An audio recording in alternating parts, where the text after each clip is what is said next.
Hello everyone, welcome back to my channel. If you are new here to my channel, my name is Cor and I'm your BizTech nurse from Southeast England. In today's vlog, I'm walking you through exactly how I applied for my British passport after becoming a British citizen through naturalization. If you're about to do this yourself or you're just curious about the process, please stick around until the end of this video.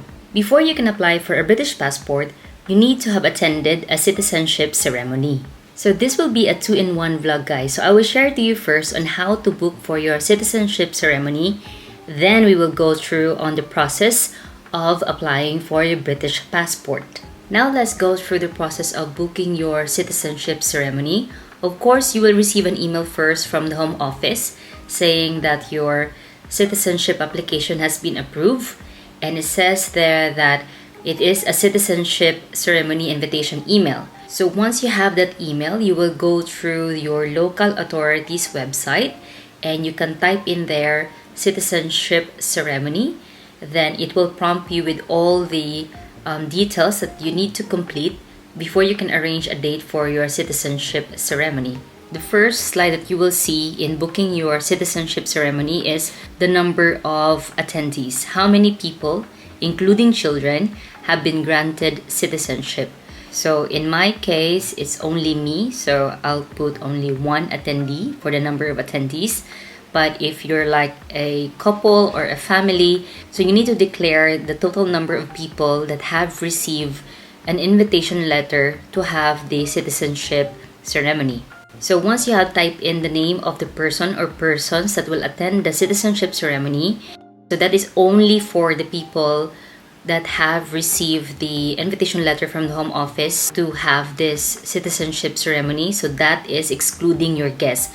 So we will go to that part later. The next slide will be for you to choose what type of ceremony you want to attend. It's either a group ceremony or a private ceremony. So the group ceremony is for free, whilst the private ceremony comes with a fee. So I don't know how much. I think probably £100 or less. I'm not so sure about that amount, guys. The next slide will be the contact details.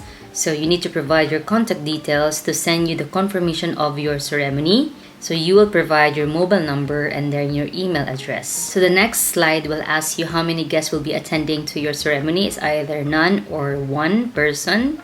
For the next slide, please choose which allegiance you would like to take on the day of your ceremony.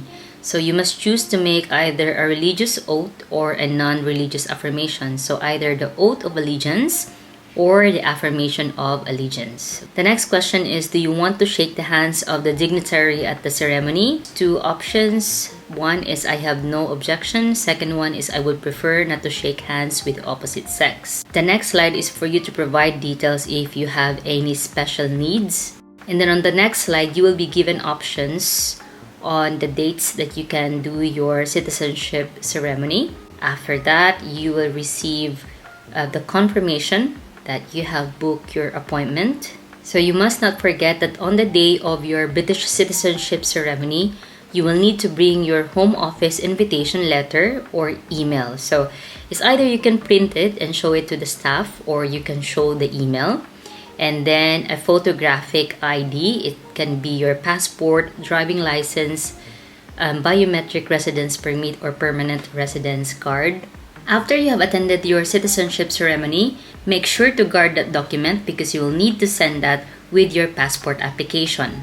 Now you are ready to apply for your British passport. But before that, you will need to take note of the documents that you will be needing for your passport application. So the documents you will be needing for your British passport application are, of course, you will need your certificate of naturalization, 2 passport photos if you are applying offline, but in most cases now people are applying online, but you still need to provide your passport photo. And then you need to provide your previous photos from your original nationality. And then, of course, your completed passport application is either online or through paper. And then the next one, if you have changed your name, you need to provide documents like marriage certificate. But in my case, I did not provide one because when I came here to the UK, my documents are already in my married name. And lastly, you need to provide the details of your parents, and if they also have British passport, of course you will need to provide their British passport numbers. And then you need to declare also if they're married or not married, and if they are married, then you will need to provide the date of their marriage. In applying for your British passport, you have two main options. You can either do the online application or the post office check and send. As for the online application, of course, it is quicker and cheaper. You will just have to provide your digital passport photo and then mail your documents separately. As for the post office check and send, they will check everything for you. It costs a bit more as compared to the online application. It is more than £100, but of course you will have a peace of mind when you choose this route. In my case, I went for the post office check and send, and I paid £115 and 50 pence.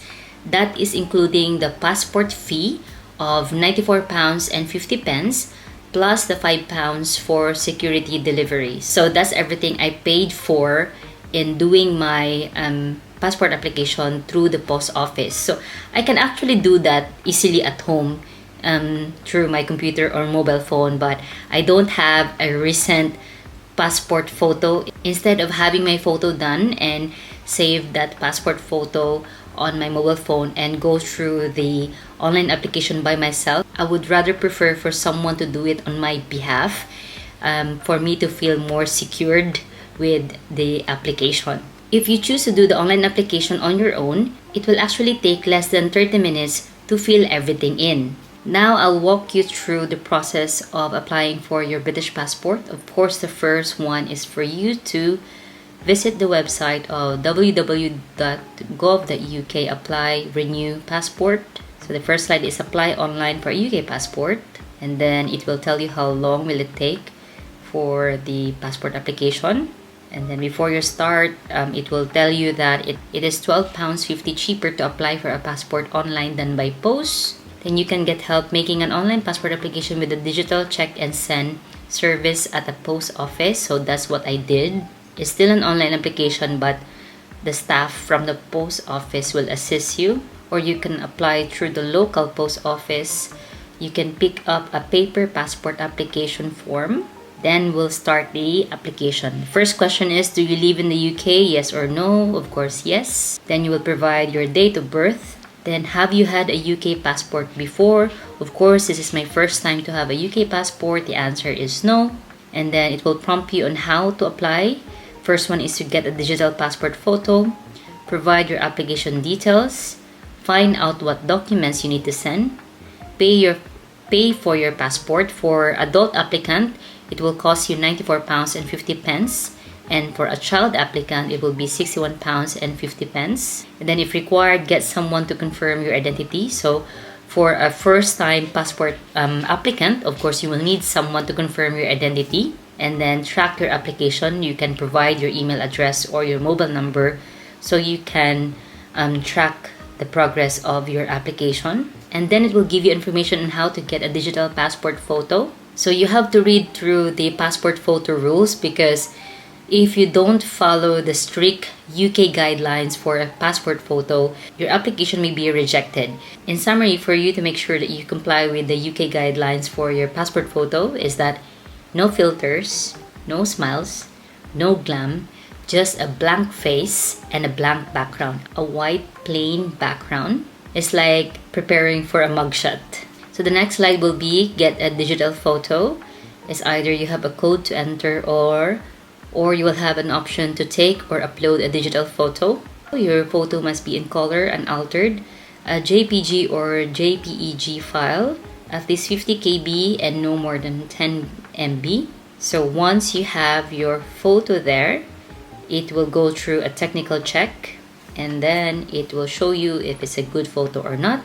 Then do you want to submit this photo? Click yes, this photo meets the rules. So the photo in this application that I'm sharing with you guys is not the actual photo that I have submitted for my passport application, because I did my passport application through the post office. I've availed for the post office check and send service instead of doing it on my own. The next question is, do you have any passports from other countries? The answer is yes. Of course, I have passport from the Philippines, Then, do you have a naturalization or registration certificate? The answer is yes. Of course, you have that after your ceremony. Then the next slide will be apply for a first UK passport. To complete your application, you'll need to fill in your application details, pay for your passport, get someone to confirm your identity, and then you will send your document to the HM Passport Office. So the next slide will be what you'll need. So you will need your naturalization or registration certificate, your parents' details, their name, date, and place of birth, nationality, UK passport details if they have a UK passport, the date of marriage or civil partnership if this applies. Then you will fill in your new passport details. Okay, and then is this the name on your naturalization or registration certificate? The answer is yes. Then if you have changed your name, you have to provide a document to reflect that.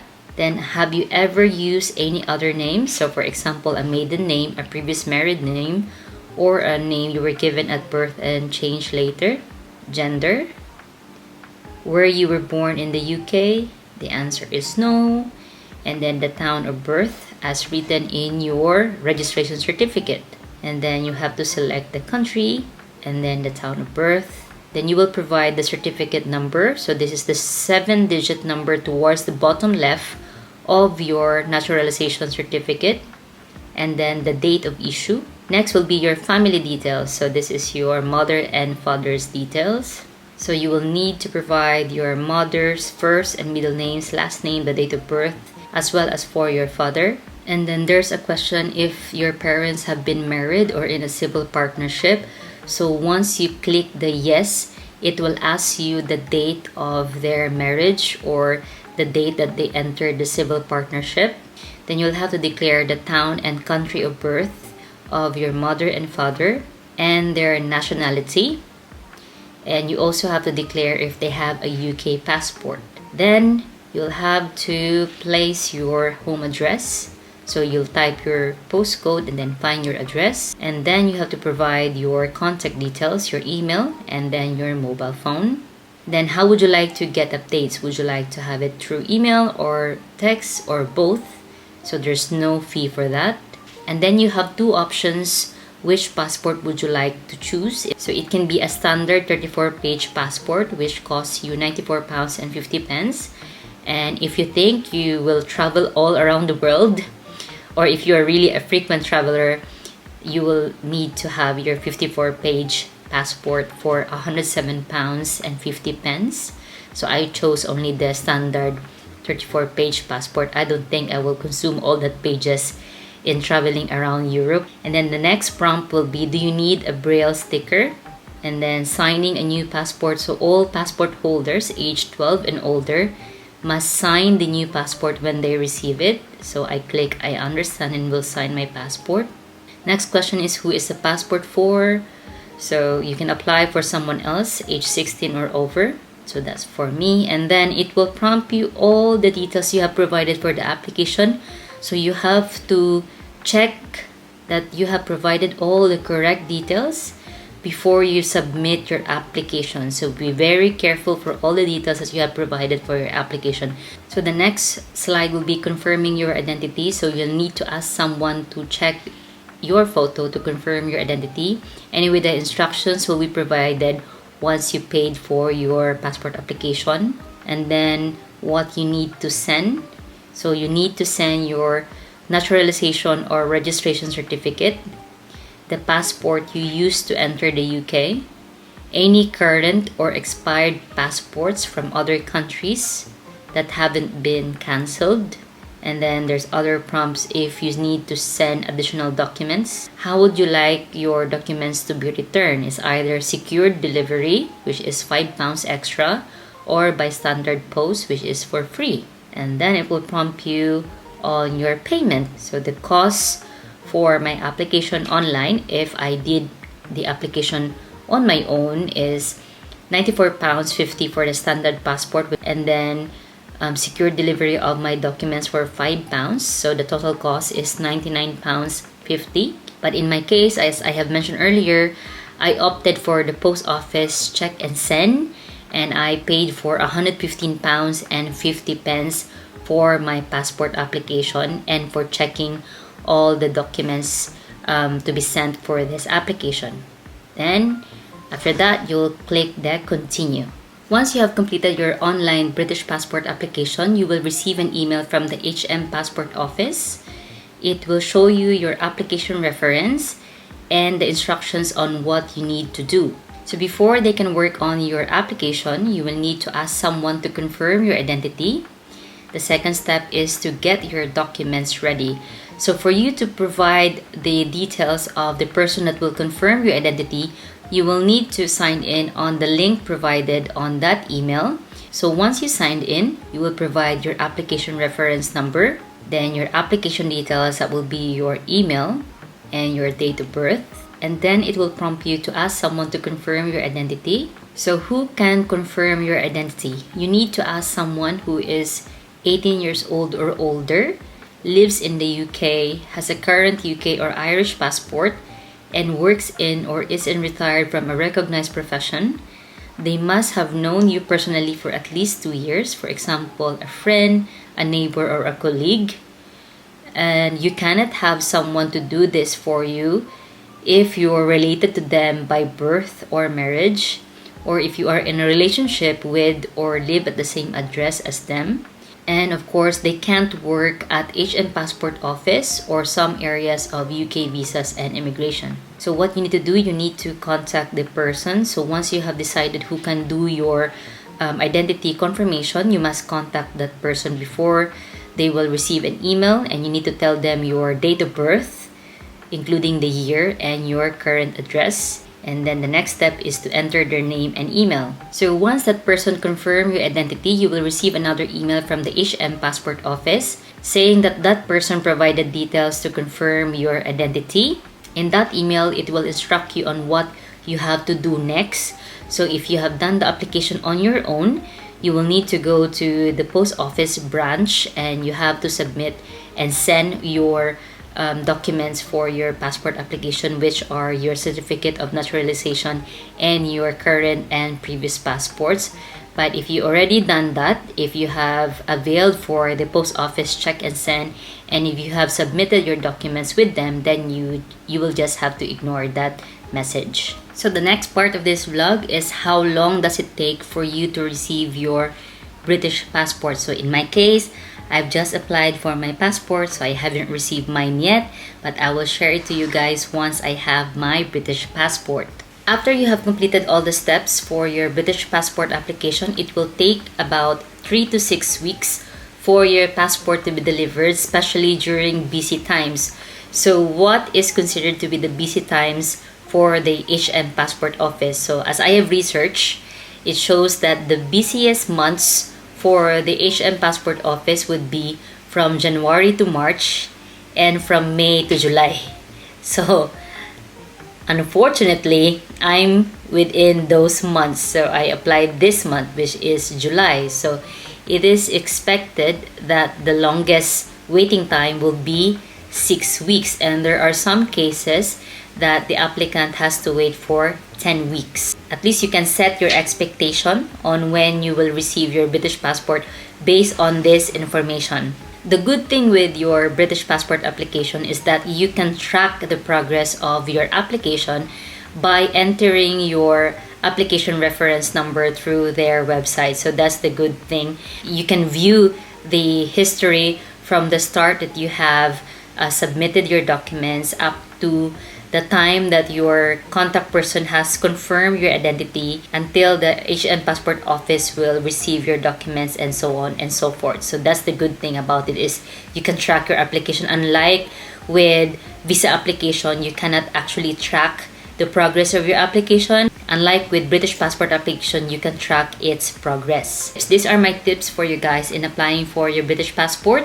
You have to double check the photo rules. If you are doing the passport photo on your own, you have to check the guidelines, because as I have mentioned earlier, your photo can be rejected if you don't meet the guidelines for the passport photo. And then use a tracked delivery. So that's the secure delivery. I think it's only £5, so why not pay for that extra money to have a peace of mind? and then keep copies of everything that you have submitted.